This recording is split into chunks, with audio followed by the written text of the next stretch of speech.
Well, 15 years ago, people would have said it was a luxury. Just like somebody once said a mobile phone was a luxury. It was for the rich, you know. There are people who view aviation as something, as a luxury, and a way to tax the wealthy. But today, decision makers and everybody in business understands that to a large extent, aviation is the engine of economic growth and prosperity. People need to move around very quickly, make connections for business, travel to locations that otherwise it would take you 2 or 3 days to get to, and well, especially when we start to think in global terms, not just traveling within Nigeria, but also traveling to other parts of Africa, aviation becomes critical to that kind of growth.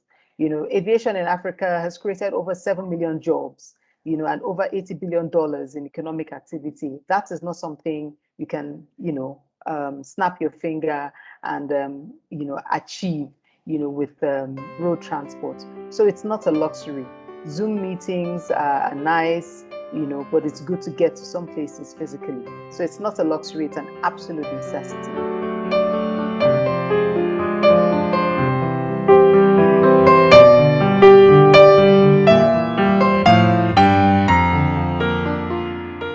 The AfCFTA, that's the African Continental Free Trade Agreement, Free Trade Area Agreement, is really groundbreaking, and it's a fantastic initiative which has really been long in the works, it's been long in the making.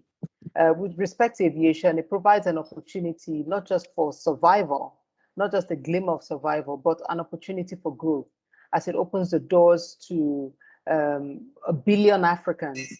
You know, it's important to note that the AfCFTA actually lists 5 priority areas which will kick off almost immediately.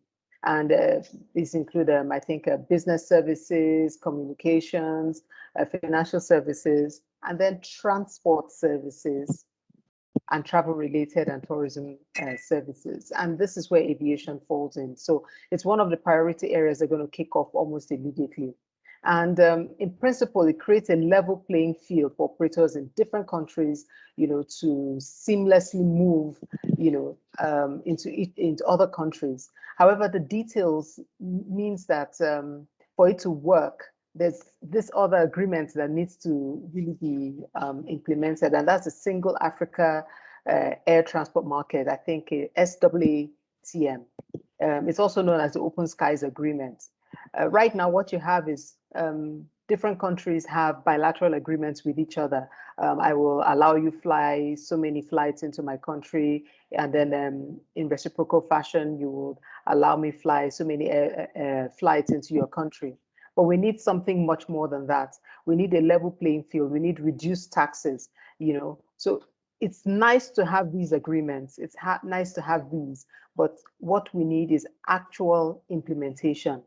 The Open Skies Treaty Agreement, for example, only 34 countries out of 54 have signed them. Nigeria is one of them, but we don't see it actually being put into play.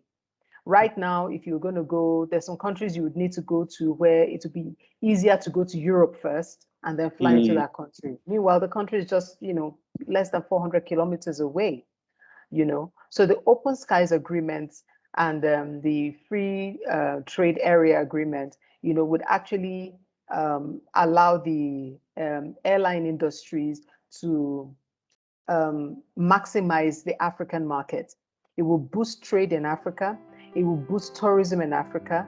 And we just need to make it realistic and feasible. So the answer is yes. Nigeria can take advantage of it. We have the fleet, we have the expertise, and of course we have the audacity to make it happen. We just need the governments to make these treaties a reality by actually implementing the clauses and the guidelines that they've written into these agreements. This may sound a bit controversial, but it doesn't have to be. But for me, what will bring safety back to the airports is vaccines. as many people as possible need to get vaccinated in the first place. This is because we can design structures built around safety procedures, that keep people streamlined, moving in this direction and people moving the other direction. We can space out the seating. We can have people cleaning and wiping the surfaces and so on. But people will take off their masks sometimes. People will wipe their noses with their hands, sneeze into the air, wipe their hands on surfaces. It's a shared and a joint responsibility. So I think if as many people as possible, get vaccinated, then we can start to have hope of safety in large public buildings. There's only so much you can do with design. It's a space being used by human beings. So there has to be a response that involves human beings themselves.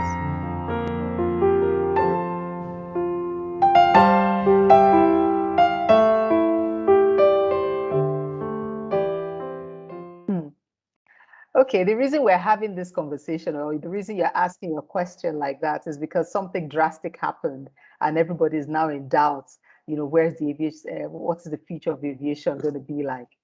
Yeah, that's because a major game changer in recent years was the COVID vaccine, which crashed the value of the airline business by as much as 60%. And some airlines went under, some needed bailouts and so on. And so now the future is in question. But international travel, yeah, things have opened up. International travel is still sluggish. However, for me, the game changer in the future is again the vaccine. With more people getting fully vaccinated, the countries will have the confidence to actually open up their economies, open up their borders to people coming in without requiring 14-day quarantine periods, and people will move freely. I see the travel sector picking up. Zoom has been great, but business face-to-face trumps all of that. People have been cooped up for too long. People need a holiday. I need a holiday. I need to get out of here very quickly, things will certainly pick up. So as more people get vaccinated, I see things opening up, and I see the aviation industry picking up, not just in 5 years, in 2 years, I see things picking up.